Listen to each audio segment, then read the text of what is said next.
Welcome to the heart of the lush Yoruba land, where lies the village of Ayetoro.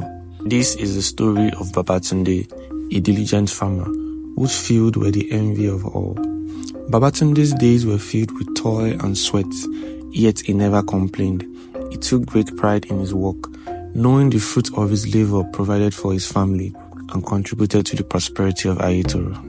Every morning, as the first light of dawn broke through the thick canopies of trees, Babatunde could be seen heading to his farm, hoe slung over his shoulder, ready to face the day. His fields were always the greenest, his harvest the most beautiful, and his heart the kindest. He was a simple man with simple desire, but fate had so much in store for him. One hot afternoon, while clearing a new section of his land, Babatunde stumbled upon something unusual.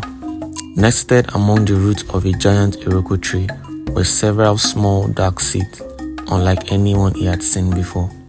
Intrigued, he took the seeds home and showed some of them to the village elders, who identified them as cocoa seeds, a crop known for its value and rarity. With the elders' encouragement, Babatunde planted the seeds, nurturing them with the same care he gave to all his crops.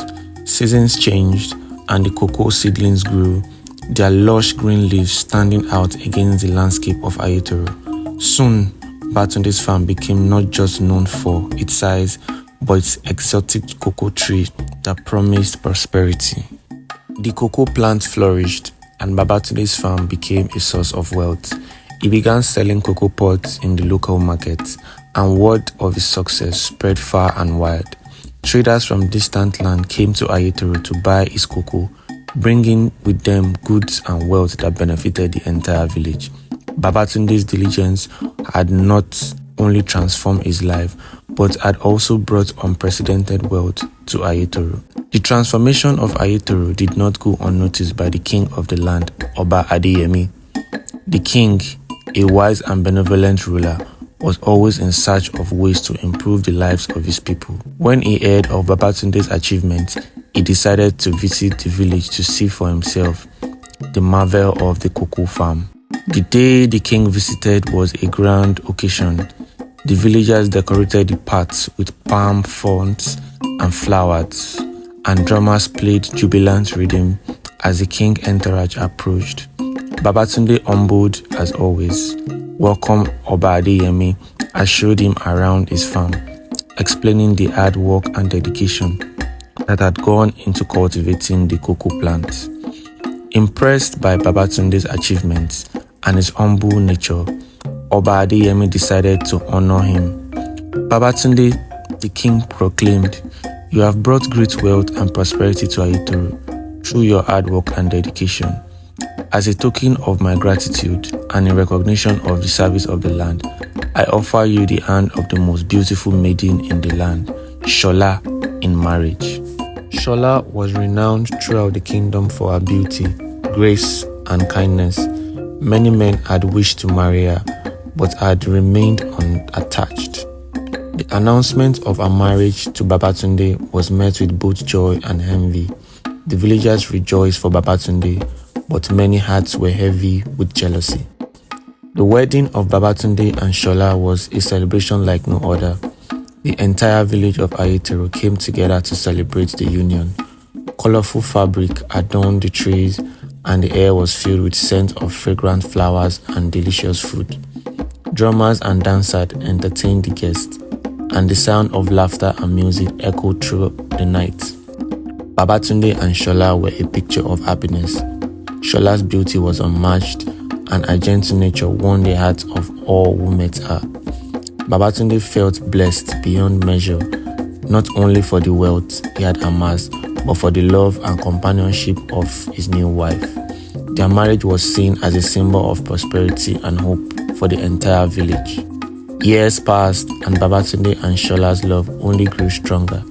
Their farm continued to flourish, and their home was filled with laughter and joy.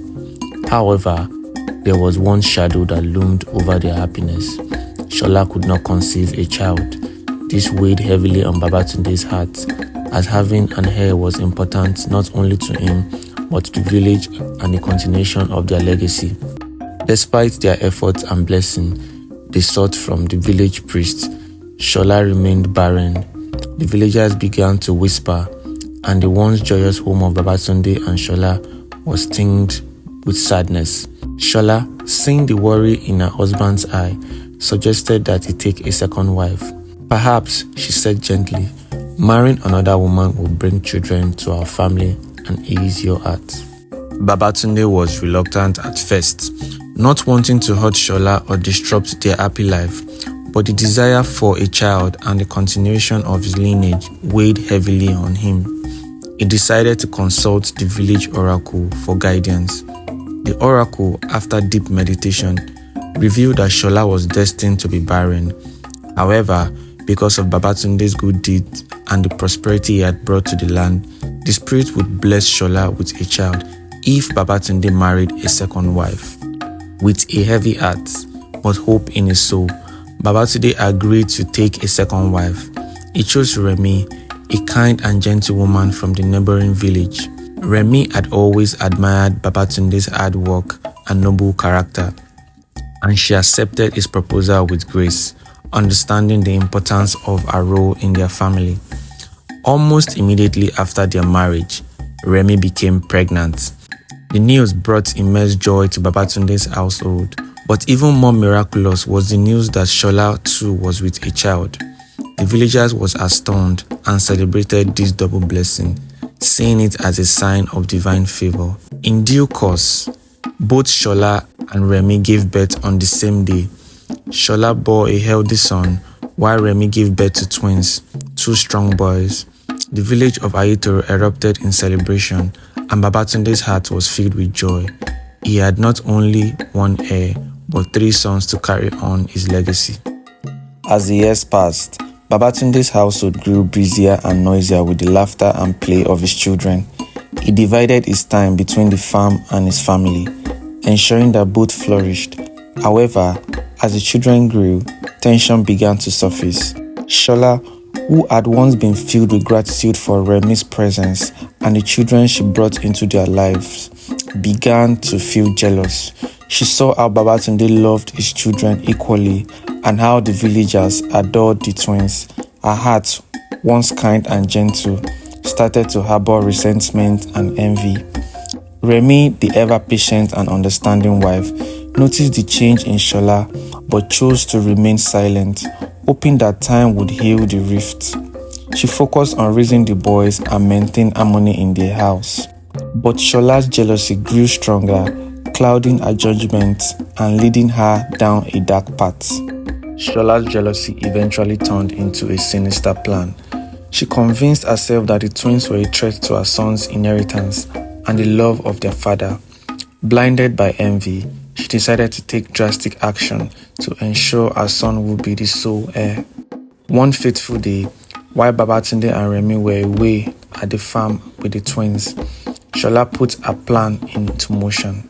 She prepared a sumptuous meal of pounded yam and egusi soup, lacing it with a deadly poison. She then made a simple dish of beans for her own son, instructing him not to touch the twins' food under any circumstance. Believing her plan to be foolproof, Shola left for the market, leaving the poisoned food behind.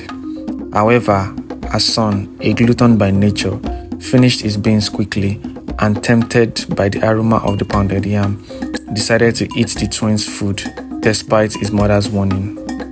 Babatunde, Remi, and the twins returned from the market later that day, tired but happy.